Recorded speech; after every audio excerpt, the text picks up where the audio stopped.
প্রিয় শিক্ষার্থী বন্ধুরা, আরও কিছু প্রশ্ন নিয়ে এসেছি, সত্য বা মিথ্যা লেখো। প্রশ্ন 1 নম্বর, নিউট্রন নিস্তড়িত হওয়ায় একে একে প্রক- প্রক্ষেপক হিসাবে ব্যবহার করে নিউক্লিয় বিভাজন ঘটানো সম্ভব হয়। নিউট্রন নিস্তড়িত হওয়ায় একে প্রক্ষেপক হিসাবে ব্যবহার করে নিউক্লিয় বিভাজন ঘটানো সম্ভব হয়। একদম সত্য, তাহলে উত্তর হবে সত্য।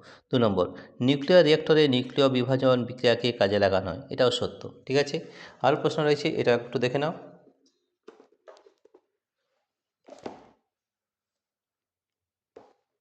এটা দেখে নাও যে কি বলা হয়েছে, নিউক্লিয় বিভাজনকে তাপ নিউক্লিয় বিক্রিয়া বলে। নিউক্লিয় বিভাজনকে তাপ নিউক্লিয় বিক্রিয়া বলে না, এটা মিথ্যা, এটা কিন্তু সত্য নয়।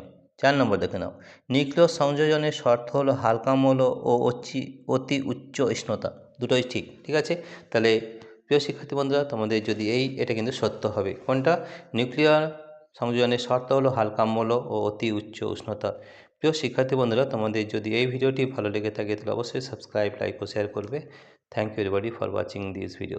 তোমরা যদি এই ধরনের ভিডিও পেতে চাও তাহলে আমাদের অ্যাপ রয়েছে পাই এডুকেশন, সেখানে এই ধরনের বহু ইনফরমেশান আমরা দিয়েছি, যেটা মাধ্যমিক পরীক্ষার জন্য খুব বেশি ইম্পর্ট্যান্ট।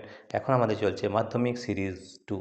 প্রিয় শিক্ষার্থী বন্ধুরা, তোমাদের যদি এই ভিডিওটি ভালো লেগে থাকে তাহলে অবশ্যই সাবস্ক্রাইব, লাইক ও শেয়ার করবে। Thank you everybody for watching this video.